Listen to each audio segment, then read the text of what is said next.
Hello and welcome to Illumination Podcast with Nick and Kisma, bringing you ancient wisdom for modern day success so that you can have the mindset to get your life and business set. As always, thank you for tuning in. And if you're new to the podcast, take a quick second to hit the subscribe button in iTunes, SoundCloud, or Stitcher. If you want to get the inside info for this and every episode, as well as some free gifts, go to illuminationacademy.net/podcasts. And now let's dive in to get your mindset for your life and business set. Hello and welcome to Illumination Podcast with Nick and Kisma. I'm Kisma and we're really excited for the show today. We have a very dear friend, a teacher, someone who has traveled the world and spent a great deal of time in India. So we're going to get to talking with and interviewing Glen Callahan in just a moment. But before we start, hey Nick, how are you today? I'm fantastic, Kisma. How are you? Are you sure, given that you tried to do the intro like 5 times and it didn't work? Why do you got to out me with that in front of the whole podcast audience? I'm good. Yeah, no, I'm really good. You know, I like sometimes with those ones when it's got to like say a certain thing, that's when I start to like, ooh, I'm not really sure, but it happens. But other than that, I'm doing really well. How about you? I'm great. And then of course the door rang and the dog barked, and it's always an event over here at Illumination Academy. But I'm good too. I mean, we've been super busy with our things, but I know we're very excited for this interview with Glen because he's somebody that has definitely helped us on our journey and continues to do so. So why don't we just bring him on? Hey there, Glen. How are you? G'day, guys. I'm good. So glad you're here. Thanks for taking the time because I know you as well have a very busy schedule. Thank you. Nice to be on. Well, we wanted to, I've been wanting to have you on the show for quite a while now, and I'm really excited that you're here. And we kind of wanted to learn a little bit more about you. Like one of the things that I've noticed at the Academy is whenever I'm visiting there is it's a little difficult to pry any personal information out of some of the students there, and like, you know, what brought them into Vedanta and hearing a little bit about that. It's very much about the teachings, which is cool. Yeah. But I would love to learn a little bit more about you.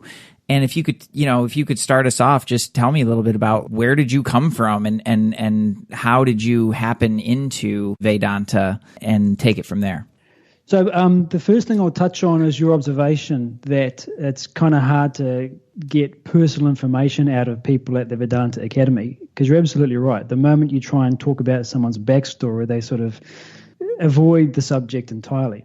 A lot of this is because of one of the main things that we're learning at the Academy, which is to relate to your experiences in life in a way that is not to personalize everything.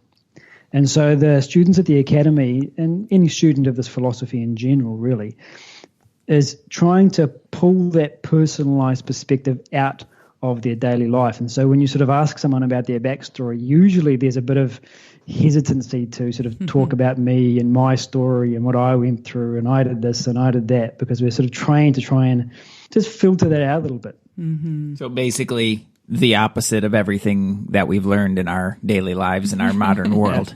It's fantastic. It's really interesting to watch. You see people come to the Academy when they first get there and they ask questions, and you can see that they're asking a very sort of personal question in the sense that it's coming from their background and it's coming from what they want to know.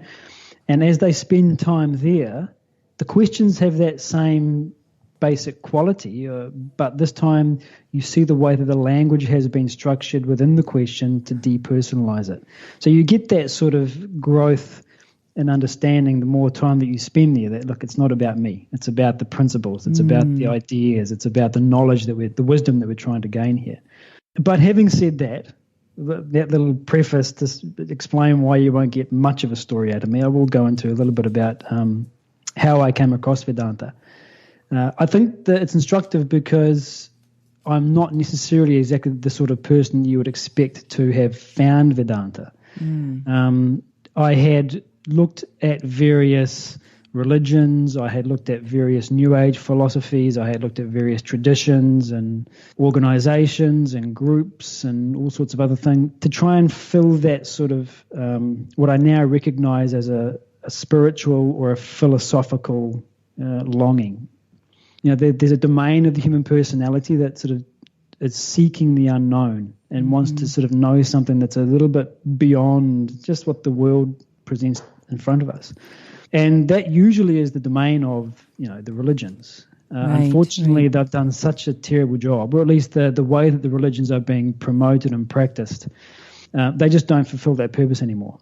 And so I'd gone from one place to the next, to the next, to the next, sort of looking for something a little more meaningful than, get up, go to work, have lunch, come home, have dinner.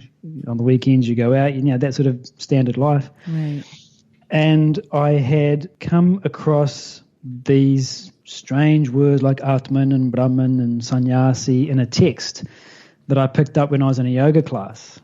And that sort of got me heading in the direction of the Vedantic philosophy. So I started looking, at this point I was living in Australia, and I started looking in the local library for Vedic philosophy. And the search results came out with a book by the name of Vedanta Treatise by an author named A. Parthasarathy. And so I picked the book up and started reading it, and it just took off. It just exploded inside my mind. It was exactly what I was looking for. It was addressing the sort of philosophical or spiritual dimension of the personality, but doing it in a way which was completely stripped of all of the sort of dogmatic assertions, stripped of all of the cultural niceties that are surrounding so much of the philosophical aspect, and it was logical. Because you have an engineer mind, correct? Yeah, I did a master's in engineering at university, and so my natural inclination is, if it doesn't make sense, then I'm not going to believe it. And this was my problem with, I say, all of these other aspects, is the religions and New Age philosophies. They had some nice ideas, but nothing that was rooted in anything that had any intellectual rigor. And that was the primary focus of my teacher, Swami Parthasarathy, because everything is rooted in what you know and what you can prove with logic, reason, and evidence. And so you start with what you know and then move on from there. And it doesn't require that you belong to a particular faith or tradition. It doesn't belong. You don't need to belong to any particular school of thought. It's just the investigation into the principles that govern my particular experience, every human being's experience. Why do I experience my world the way I do? Why do I make the choices that I make? Why am I happy? Why am I sad? Why am I suffering?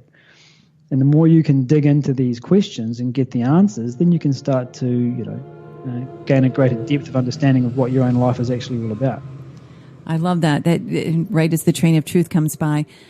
From the time you picked up the book, and were you working in Australia? Is that because your native country is New Zealand, correct? Yeah, correct. I moved to Australia in 2003.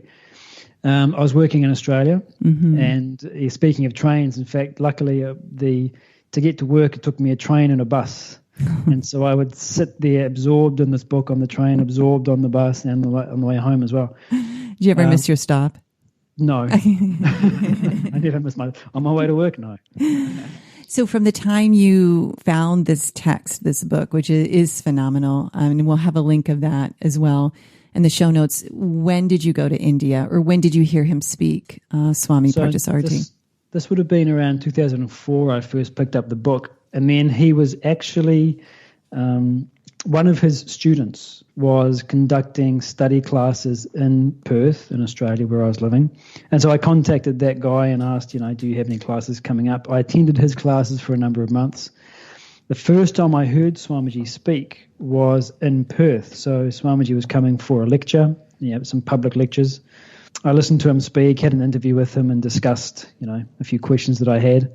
And then about 6 months later, I was traveling in Europe, and on my way back, I decided to stop in at the Vedanta Academy, which is his educational institution in India. So my reason for stopping back there was really just to see a little more about the philosophy that he was teaching, the way that it was being taught, get an idea of the people who were attending and, what they were getting out of it. So I spent a lot of time speaking to the students when I first arrived. And this is exactly the same thing. I try and get everybody's backstory. Right, right. What brought you here? Why are you here now? What did you enjoy? What have you got out of this? And you get all these, vague answers. I wanted to just back up for a second into what you described as like a spiritual longing, and what you now understand, to be this void that Swamiji speaks about endlessly throughout his texts. But what I'm wondering is, like, what was that particular experience like for you? Like, did you just feel like I'm missing something? Were you in destructive behaviors in your life, or were you just feeling like lost, or like there's something more? Like how did that show up in your life? Yeah, all of the above. Yeah. So, yeah, it started out, I guess, just as a dawning realization, exactly sort of like I said, you get up, you go to work, you do your work, you have your lunch, you finish the rest of the day, you drive home, you sit in front of the TV. You know, there's a sort of a routine existence that I naturally fell into, sort of by herd instinct. You just do what everyone else does. You finish your degree, you know, find a partner, get a job, and you know. And it started to be, and you know, my life was perfect per se. The job was great. You know, I was living in a fantastic area. I was back in New Zealand at this point, and there was this growing sense of constriction. That there's got to be a lot more to my existence than just this. You know, how long does this go on for? You know, and so that was sort of starting to spur that search for a little deeper meaning. You know, what is the meaning of my life per se? Why am I here? Why am I doing anything? Okay, I'm here now. How I got here, I don't know. Don't need to figure that out. But now that I'm here, now what?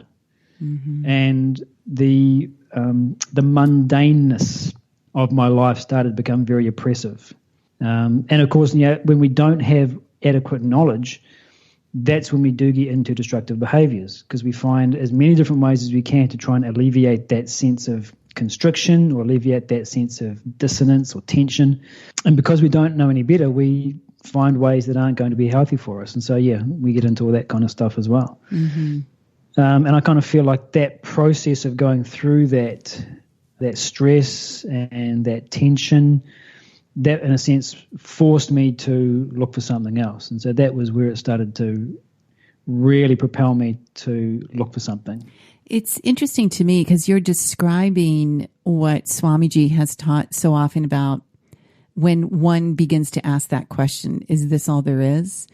And maybe you can talk a little bit about that, how he mentions it's part of the subtle intellect, or just, you know, that piece of awareness is the beginning of this journey, because all of a sudden you're like, this can't be it, folks. Like, there's got to be something else. And I know many people never arrive to that point. They don't ask that question, but the ones that do, it's like there's a spark that's lit, and there's really no turning back from that point. Yeah, it's a matter of, I guess you can say, introversion or extroversion. You know, if you're, and I know that your listeners are probably familiar with those terms.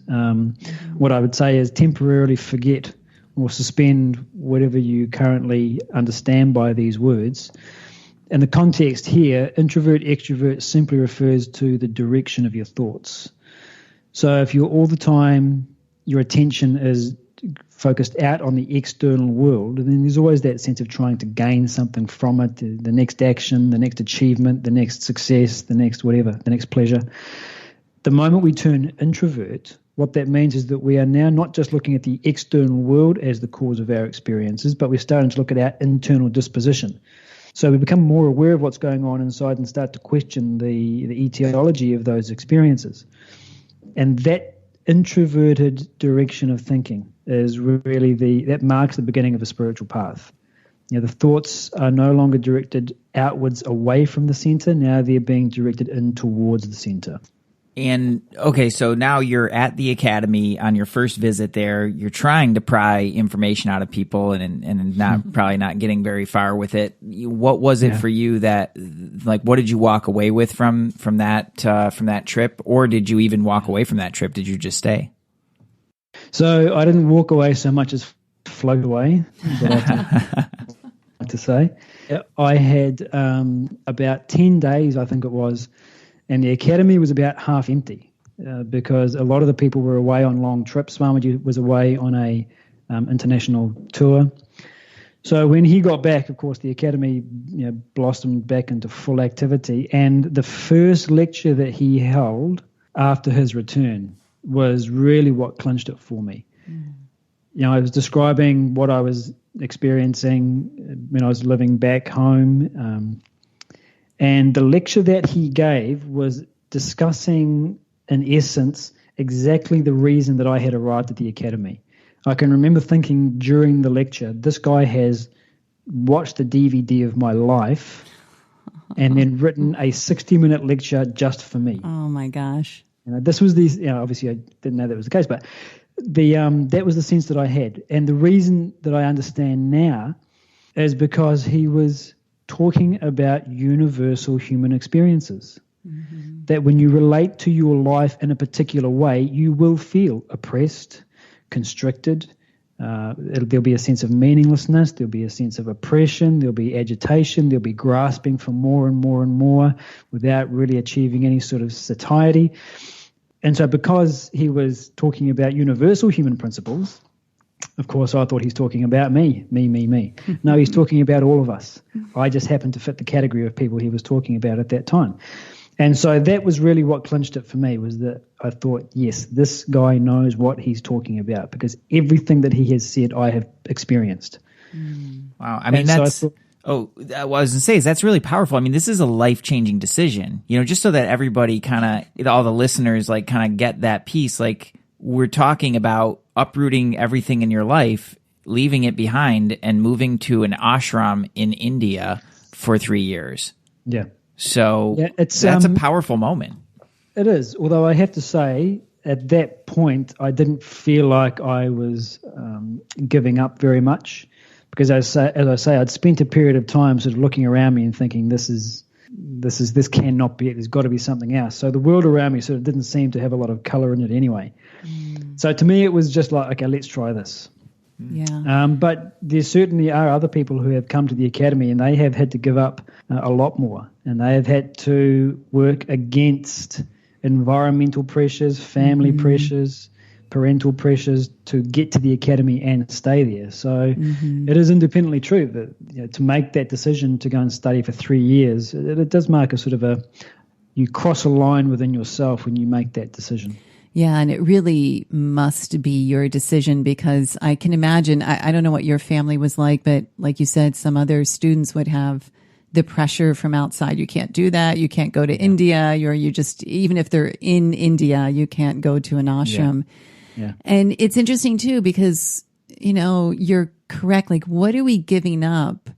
We have all these attachments to these objects and situations in our external surroundings. But when one gets a glimpse of what it's like to understand the higher teachings, or to have a sense of peace in our mind, and to understand there's something way more than this, it's seemingly like, what's the big deal? I'll give it all away and be there. But when it comes down to the human personality, right, that's like a big decision for many people. Yeah. And these are the genuine impediments in our human development, is our attachments. Our attachments are the egocentric notions of what is valuable, and they're, in a sense, they're immaturities. A child thinks toys are valuable, a teenager thinks popularity is valuable, an adult thinks a good career is valuable, a middle-aged person thinks a healthy family is valuable, an older person thinks a properly planned estate is valuable. Everyone's got their own level that they're at, that they consider this is the most important thing. And it's that particular attachment which holds us back. It's all of those attachments that are holding us back. Well, speaking of describing, somebody's life, that's like basically the experience that I go through every time I'm there, is, this is so amazing. Oh, there's the train of truth for me.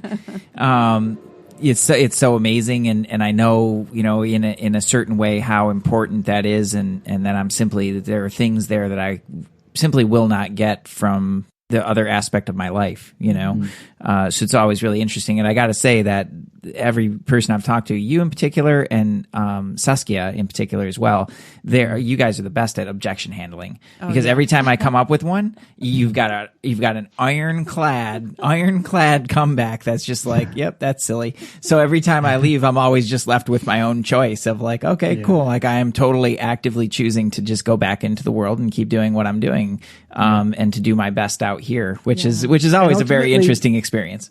Ultimately, it's not about where you are.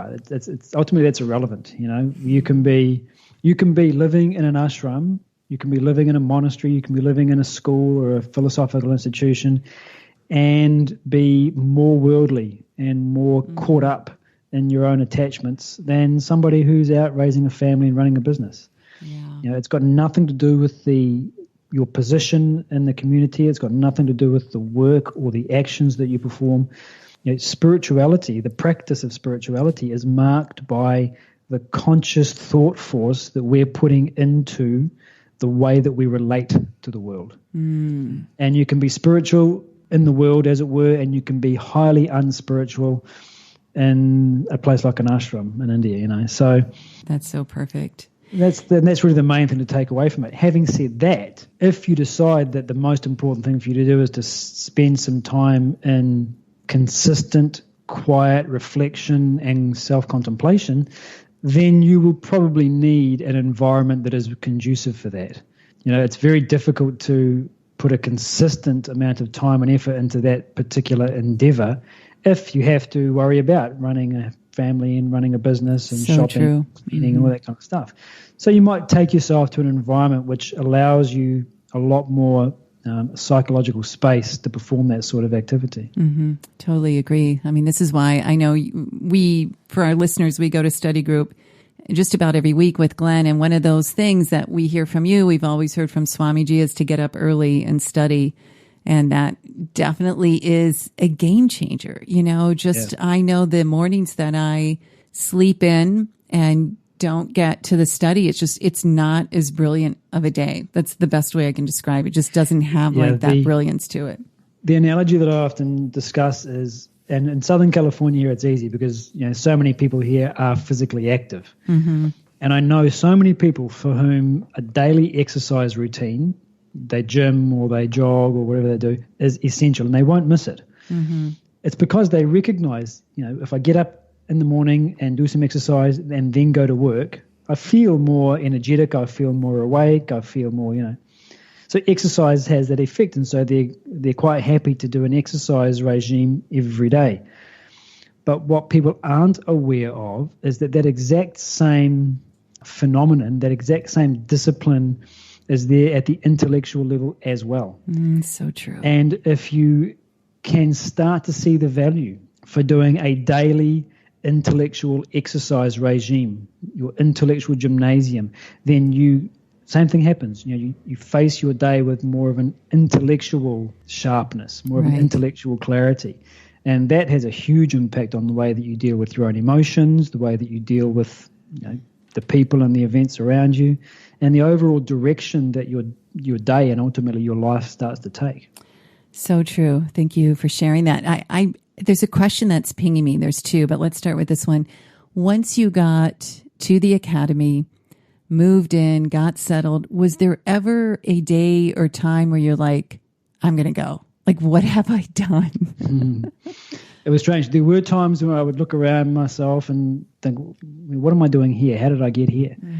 There were times where it was extraordinarily difficult to remain at the academy for the simple reason that as a Westerner, we're used to having all of the things that satisfy our immediate demands sort of at arm's length. This is so true. And whenever you want it, you go and contact it, and you feel relatively stable and happy and all the rest of it. When you go to a place like an ashram in India, many of those things are essentially taken away. Now, I mean, they're not taken away. You've chosen that environment, and that's not, and they're not in there. So, but of course, to the mind with its attachments, it starts to rebel and says, "You've taken away my, Friday night drinks, and you've taken away my movies, and you've taken away my flirting with, the girls, and you've taken away this and that and the other. You've taken away all of these things, and so of course the mind rebels. Yeah, and you get this emotional rebellion. So it can become extremely frustrating to be there. It's not true for everybody. It depends upon your past history. But for me, it certainly was. And I have to say that as frustrated as I got, I would often say to myself, okay, so you're frustrated, you're unhappy. If you could wave a magic wand and be anywhere in the world doing anything at all, what would you choose? And it always came back to, I'd be doing this. I'd be here at this academy, studying this knowledge under this incredible teacher. And the moment you recognize that, the mind sort of, okay. Yeah. Fine. It's such a part of building the resiliency, right? That self-examination, going through not having those niceties that you have at home. Although, we know the students are so well taken care of. Yeah. Is there ever a time, whether it was you or another student or, several other students, where did Swamiji or other senior students, do they get a pulse when a student's getting that frustration, or are you just expected to work through it on your own? There's definitely a pulse from some of the senior students. As you pointed out, I had spent 8 years at the academy, and after about 6 or 7 years, I began to notice some very common themes and some common cycles and some common trends amongst the different students. Mm-hmm. And so those students that have been there for significantly longer than that, they will have an attunement to what the students are going through. And then each person, there's a mixture. To an extent, you are, of course, working through it on your own. Mm-hmm. But all of those senior students are there. They're a fantastic resource. And I have to say, this is something I think that, I wasn't aware of during my time as a course student, was just what an amazing resource all of these senior students are. But what's interesting is that one of the fundamental principles that the academy runs on is that knowledge is taken, not given. So there's very much people are very disinclined to spoon feed you. So what that means is that if you want help, it's your responsibility to approach somebody and ask for it. And once you ask for it, it's all there in front of you, but you've got to take that first step. It's such an important first step. It really changes the entire dynamic. That's the moment that, you're actually ready to receive it as well, which is interesting. So you did the 3-year course, and then if I understand correctly, there was a point where you went back home for a short while? So I completed the entire residential program, which for me was about 3.5 years. Okay. Then after that, I hadn't seen my family for 3.5 years or even longer. So I decided to go back to New Zealand and spend some time with family and sort of reacquaint myself with the Western living. I spent about 5 months back in New Zealand, taking some study classes, catching up with family and friends, etc. And then during that time there, I was reflecting on whether or not I would want to go back to the academy and continue studying, or whether I'd like to stay in New Zealand and do some other work. Mm-hmm. And during the course of my time there, it became clear that I wanted to go back. There was definitely what I would consider some unfinished business. So I decided to go back to the academy and I spent another 4 years there, or 4.5 years there, as a senior student or a postgraduate student. Well, what was it like coming back into the Western world after that experience? Was it disturbing to you, or were you fully equipped? No, in fact, for me, it was seamless. I have spoken to some people for whom the return sort of back to quote unquote normal life was something of a culture shock, because they were used to living a certain way at the academy, used to being surrounded by philosophically minded people. People who are interested in striving towards higher values in their own life and personal growth. And so there was a common language that everyone sort of basically understood, a certain way of functioning that was recognized as being conducive for that personal growth and self-development. And then you go into, quote unquote, the world, and that is not there to the same degree. And I know that some people found it a little bit troubling to readjust. Mm-hmm. I didn't have any of those problems. I stepped back in there after 3.5 or 4 years as if I'd been away for 3 days. And that I think was, really a testament to the course structure at the academy. Okay. Its job is to, among other things, is to develop your objectivity so that you can step into changing environments without feeling that you're being thrown off balance. Just assessing the new environment that you've stepped into and reacting and relating to it in the most appropriate way that you can in the moment. Yeah. Well, and clearly our trips are too short, because when I get to the Mumbai airport, I melt down. I'm like, what's happening? So I get it. The academy always, when we visit, and you were there for so many years, seems to be such a well-oiled machine. It's just like, if you could take a few moments and talk about what it's like day to day, because I know every day is pretty much the same day, but also, Glenn, what was life as a postgraduate senior student like in comparison to being in the 3-year course? So you've seen a swan swimming on the river, on the lake, yeah? Yes. Beautiful, graceful thing above the water, legs furiously pumping underneath. You don't see what's going on underneath the water. So yeah, the Academy does operate like a well-oiled machine, but it's there's a lot of hard work consistently going in to keep it running in that way. Mm-hmm. I think probably one of the biggest factors in terms of the success of the Academy's functioning is the fact that there is an overarching spirit of cooperation in the place. Now, like any relatively enclosed environment, like a workplace or a family or a small community, you're going to find political intrigues and personalities bumping up against each other and all the rest of it, like you do in any human society. Mm-hmm. But, so while all that, normal human interaction is there is one other thing. There is something that kind of, in a sense, unites everybody, and that is their own commitment to self-development, but also a recognition of the value of the organization itself. That these values, this knowledge, this method of subjective inquiry is so valuable. It's so important that we keep these sorts of ideas alive, that we make sure that people are exposed to them. And so everyone has a sense of the value of the organization. And so it's a matter of having that common ideal. And that's what allows the Academy to come together. And you've got people who are from wildly different backgrounds, people that have come straight from high school in a rural town in India, and then you've got people in their middle age from the West that are successful business people, business owners, a range of different backgrounds, different temperaments, ages, intelligence levels, you name it. And yet, we get this cohesive unit working, and there's no better really place to see that than during the week-long retreats that are held at the Academy. Yeah. Because the entire retreat, everything from the room layout to the food to the yoga schedules, from start to finish, it's all run by the Academy students. And we've had high-end corporate retreats come to the Academy, and one of the participants said, "Who do you use? Who's your management company that you're using to run this place?" Who are your event planners? That's an amazing job. Everything's just seamless. And of course, the answer is, well, you've been having dinner with them every night for the last 6 days. Yeah. It's everyone in the Academy, and so that's why the Academy runs as a cohesive unit, because there is this overarching sense of cooperation, because there is a common ideal towards what the Academy represents and the work of Swami Parthasarathy.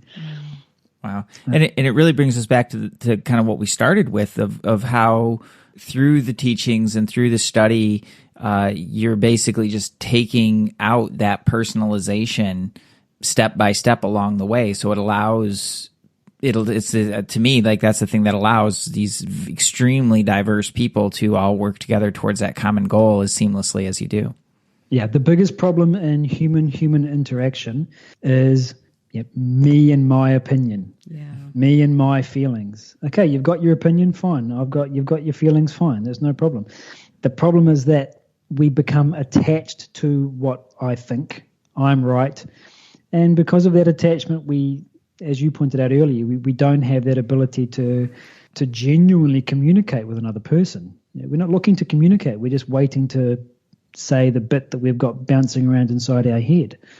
And so that communication with another human being, that connection, is destroyed by our own self-centeredness, by our own selfishness. And that is one of the main themes that you see constantly running through all of the work at the Academy.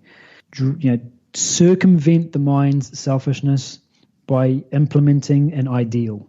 Fix an ideal in life. The intellect thinks up something that is genuinely worth striving for, that is outside your own selfish demands, and then you fix that as kind of a guiding light. And while you maintain your awareness of the ideal, then what you're doing is naturally shifting out of your own egocentric perspective and into a wider one. And that's what facilitates that kind of communication. Well, it's really a sight to see in motion. Yeah. On our last trip, we had an opportunity to interview Sunandaji, who is Swamiji's daughter, and it was really an amazing opportunity for us.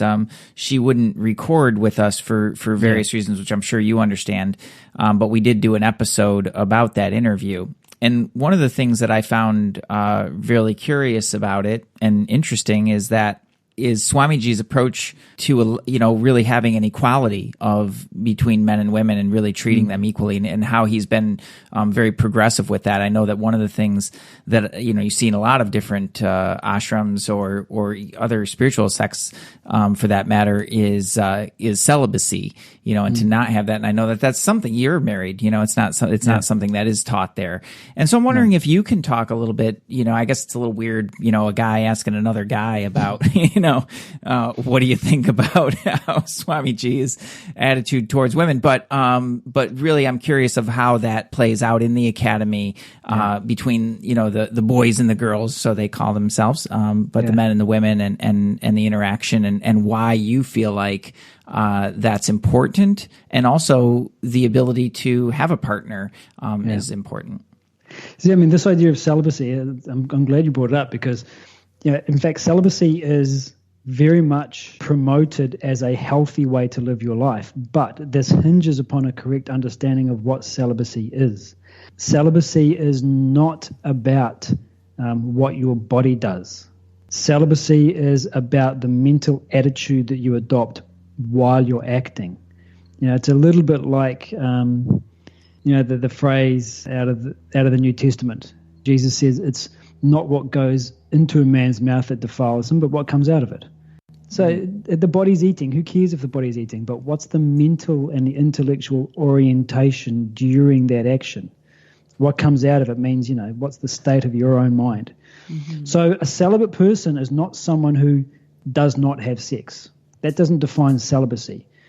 And when celibacy or when self-restraint is enforced externally, there's a beautiful line in one of his texts. He says, desire for anything increases with prohibition. And the moment there is an external prohibition on any particular activity, especially something as natural and visceral as the sexual urge, then all that happens is that desire is inflamed and strengthened. And so what happens is you increase the internal pressure, the desire, the demand, the thinking and the feeling about sexual activity, and yet you inhibit the physical expression. Well, this is exactly the definition of what suppression is. And so that person is not practicing celibacy. That person is practicing self-denial. That person is practicing torture, self-torture. They're practicing suppression, and it's obviously very unhealthy. So celibacy in the more subtle sense, in terms of the inner world part of it, is to have a correct value for in this case, the sensual experiences. Okay, so I'll give an example of what we mean by this. So whenever we're discussing celibacy, Swamiji always brings up two characters. One is Krishna, who is the teacher in the Bhagavad Gita. And now he's known as a perpetual celibate, someone who's always celibate. And yet, in the texts, you see that Krishna has some ridiculous number of wives, 1,000 or 16,000 or something, whatever it is. He's got a huge number of wives. And he's performing his husbandly obligations. So he's performing his physical obligations towards his wives. And you can say, well, how can he be someone who is perpetually celibate and at the same time engaging in sexual activity? These two don't make sense.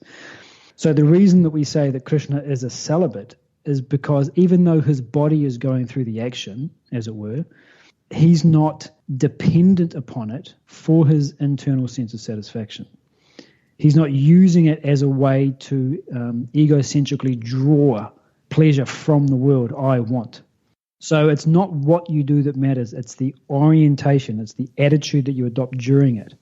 And it's really important that you have a correct understanding of your own temperament so that you will know what the appropriate thing to do is. Wow. So, for example, and this is something that you see, people who get into, say, they get enthusiastic or inspired to get into a spiritual practice. And so they say, okay, no sex, and I've stopped drinking, and no more drugs, and no more smoking, and no more gambling, and so on and so forth. And they give up all of these things, and it doesn't sustain itself. You've got to look at your own personality and say, okay, my body has all of these physical demands. It has a natural, healthy sexual urge. What am I going to do with it? You ask that question. Okay, now what about my mind? Do I feel that I need a sense of companionship? Am I self-sufficient enough to be alone for the next 50, 60 years? To come home and know that, once I close the door, there's no one else walking in that door after me. Can I live that way? And I might decide, okay, I'd like to be able to be self-sufficient, but right now I'm not. I have these physical demands. I have these emotional demands. Therefore, great, go and get into a marriage, have a partnership. Mm-hmm. So what it means is that we use the intellect's capacity to reflect, and we apply it to every domain of existence. We apply it to every choice that we make to ensure that we're making the choice that is most appropriate for us. One person, the most appropriate choice might be to stay unmarried for the rest of his life. That might be what is perfect for him. And if we follow that, we become frustrated. What's perfect for me is get married. Mm-hmm. Mm-hmm. Wow. Well, speaking of that, Natalie, let's hear a little bit, because we need to let our listeners know you're in the LA area. Natalie is your wife, and we met her at the Academy too. So how did that come about? Like, I'm sure it wasn't an arranged marriage. Like, you guys really cared for each other. Did you get permission from Swamiji? Does that happen, or is it just do what you do? So what happened for us, I had finished my course. Natalie was a couple of years into her 3-year course. And as you say, we met and we hit it off and found a sort of a natural resonance with each other. And then there was, I think, for both of our parts, going through that analysis that I was discussing earlier. Mm-hmm. What am I going to do about this area of my life? Am I going to take a partner? Am I going to get married? Why would I? Why wouldn't I? What would it mean? What would it look like? Do I want to have children? Do I want to stay childless? All of these questions started to go through. And we found just from our sort of casual conversations that to a large extent, the values that we both held in this area were very similar. And that was the most important starting point. Anytime we're looking to get into a relationship, we've got to start to ask ourselves, well, on what basis are we getting into it? And usually we don't ask ourselves that. So you could imagine two people who get into a relationship based purely on physical attraction. Mm-hmm. Okay, well, you imagine two people who get into a relationship purely because there's an emotional fit. Or you find people who get into a relationship because they have a similar set of ideals and values to live by, a similar morality, a similar spiritual outlook. So when the relationship is based on the subtlest aspect of the personality, then you have a much more solid and lasting foundation for it. If you base your relationship on a physical attraction, well, if you've ever gone through that, we know what that's like. It does not take long for that physical thrill of novelty to diminish. It's a natural phenomenon. Right. Over a period of time, you simply don't get the same physical thrill from being with your partner or from seeing your partner that you did in the early stages. You certainly can't expect to. Mm-hmm. Or in my case is to just have that be totally overshadowed by the drama of the relationship and everything falling to pieces. Are you talking about us? No, I'm not. Just had to check in there. So that was a good starting point for us. And then it became obvious that there was a natural attraction between the two of us, and we both sort of said at that point, okay, it's here, but let's just we're here for a different reason at the moment. Let's just stay with the study and so on and so forth. But we did go and discuss it with Swamiji. So for those perhaps listeners who aren't aware, he's not just the main teacher at the Academy, but he also acts very much as a personal mentor for many of the students. Mm-hmm. And so when there are personal problems that people are trying to tackle, they'll go to him and ask for his advice. Or the way I used to always think about it was just go and cast a different perspective on the problem, because he always had this ability to view the situation from a perspective that I had not considered. And that was always very instructive in two ways. One, just the new perspective and new facts, but also it just has to act as a reminder that there's so much you don't know. Right. And you're trying to make decisions based on limited understanding. Just recognize your limited understanding. It's a huge benefit to your own thinking. And so we both went and spoke to him about what we had observed happening, and he said that it's a good match. It's a fantastic idea. If you guys want to go ahead and get married in the near future, by all means, do it. So that was good because we didn't actually go there to get advice on that per se, but he saw the relationship and fully supported it.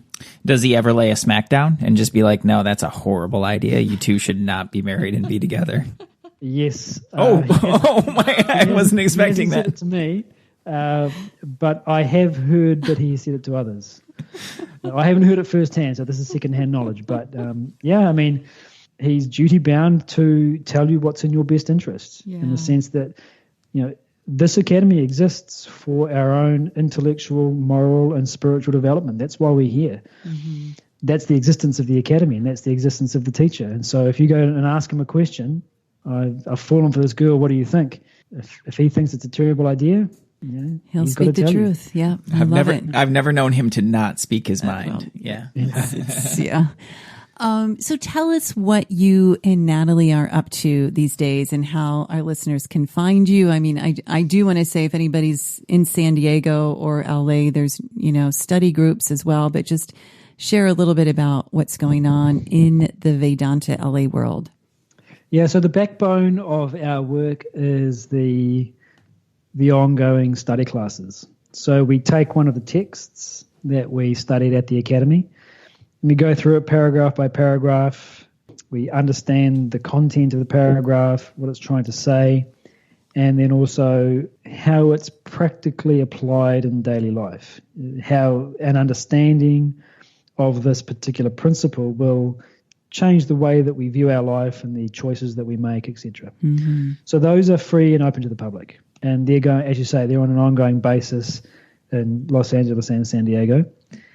We also run things like one-day workshops, 3-day retreats. We do introductory talks. We do training with corporate groups for things like emotional management, stress management, teamwork, cooperation, that kind of stuff. Mm-hmm. And we've also recently started creating some programs specifically for youngsters. So kids who are sort of between 12 and 18, as you're going through that phase where you're starting to develop some intellectual autonomy from the family and from your parents.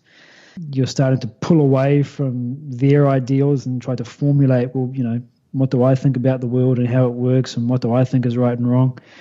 It gives a lot of guidance in terms of how to arrive at those answers. It doesn't tell us what those answers are, but what it does do is instructs us how to find those answers for ourselves. And if someone at the age of 14, 15, 16 can start to develop the habit for self-reflection, then a huge amount of attachment and relationship disharmony, personal stress and anxiety will be immediately eliminated from their future. So we're also hoping to get this to youngsters as much as possible. That's incredible. And such an important time for that. It's just outstanding. And for our listeners too, just, the study group that we attend, and just by the way, I know I've told this to you, but I don't want the whole world to know like how incredibly grateful we are that you're trekking on down to San Diego weekly in order for those classes to happen. It's really and truly such an incredible gift. And you're very welcome. Yeah. And it's so amazing too, because sure, we're going through the text and we are going through paragraph by paragraph and discussing it, your knowledge of it and fluidity with expressing that in a way that we can understand is really incredible. What I also want to share is that how it sparks such amazing discussions amongst us and also along, the participants as well as your input with that and really seeing how does this apply in everyday life. And I think, if I understand correctly, based on my experiences at the academy, is you maybe give us a little bit more leeway than Swamiji would with some of those questions. And it's much appreciated because it's really helpful to talk about it. Yeah, I mean, we want the classes and, in fact, all of our programs, we want the sessions to be as interactive as possible. We want people's doubts. We want people's dissent. We want people to argue. Yeah, it's nice when people sit there and nod, but it's a lot nicer when people sit there and shake their head. and say, hang on, that doesn't make sense. Or, it doesn't happen so much in the classes. It tends to happen more in sort of the introductory talks. But, we want people's reactions, and we want people's questions more than anything else. The whole practice of this knowledge is to develop the capacity to question everything. And that's why these ideas are presented. And, as you know, going through the text, they get more and more subtle. They get more and more abstruse. They get more and more philosophically hair-splitting as you go on. And that's a natural practice to refine your thinking capacities. Yeah, and it's so incredibly valuable because I think so often we'll take in information and want to take it in and then figure it all out ourselves, which there is that reflective quality to this and the practice of that reflection. But the flip side of that, of having a forum to discuss that, a place to bring up your doubts and your concerns, where they're not only, not frowned upon, but really, really and truly welcomed, to bring those things up for discussion is truly amazing, because it allows that to kind of flush out and allows you to kind of talk through some of those things to come to a greater understanding yourself. And what I always appreciate too is that you've never anybody from the Vedanta world has ever, even in a small way, forced their opinion or their understanding on me. It was only ever put in a way that is inviting you to reconsider for yourself what that actually means to you. Yeah, sorry, that comes straight from the top. Yeah, it really does. That is really what attracted me to the work of Swami Parthasarathy, was that everywhere, all throughout the text and all throughout the teachings, he's saying the same thing over and over. Don't swallow this just because you read it in a book. Don't believe it. Don't take it for granted. You've got to think about it for yourself. And if it makes sense to you, then you adopt it in your life. If it doesn't make sense to you, it's your obligation to not adopt it. And that was such a huge relief, because this is not true for every denomination or every tradition, but often you find in religions a very dogmatic approach. This is the text, and this tells you what to believe, and this tells you what's true. And if you don't believe the text, then you're not really part of us. There's a beautiful quote by Emerson where he talks about men's creeds are a disease of the intellect. And that's what a creed is. What do I think about gay marriage or abortion or euthanasia or drug policy, or what do I think about what the political situation? I don't have to think about it. I go back to my text; it will tell me. Right. I don't have to do the hard work of thinking about it. My creed will tell me what to think about. Intellect is diseased. You don't need to do your own thinking for yourself. Whereas the work of the Vedanta Academy is the exact opposite. Mm-hmm. It's so a buffet of thoughts. You've got to do your own thinking and arrive at your own conclusions. And that's the strength. That really is the strength of the Academy's rigorous daily discipline. Wow. It's really amazing to me that this is, the most ancient philosophy, and it's actually still in this day and age is in so many ways the most revolutionary. Yeah. It's an interesting way to put it. It is revolutionary. One of the things that I've heard Swamiji talk about a number of times is this idea of a paradigm shift, which is a bit of a catchphrase that we're all familiar with. But what's interesting is that he's talking about it purely as an internal dimension. We think about sometimes a paradigm shift in terms of, we change our social structure, or we do something a different way. No, he's talking about having a completely internal shift in your values. And so it is revolutionary in that regard. It is kind of an internal revolution. Yeah. And so many times we're looking for that external of, changing, it's a paradigm shift in our economy, a paradigm shift in our healthcare, or whatever that is. But really and truly that the true shift is inside, when somebody takes responsibility for, how they're being in their world and how they're creating in their world. It's really fascinating. And both have to be there, service to our world, to our community, doing what we can to make our sphere of influence a better place. That's our obligation in life. We have an obligation to give. We have an obligation to help. We have an obligation to improve the lives of the people around us. But higher than that is, exactly as you say, that obligation to start within.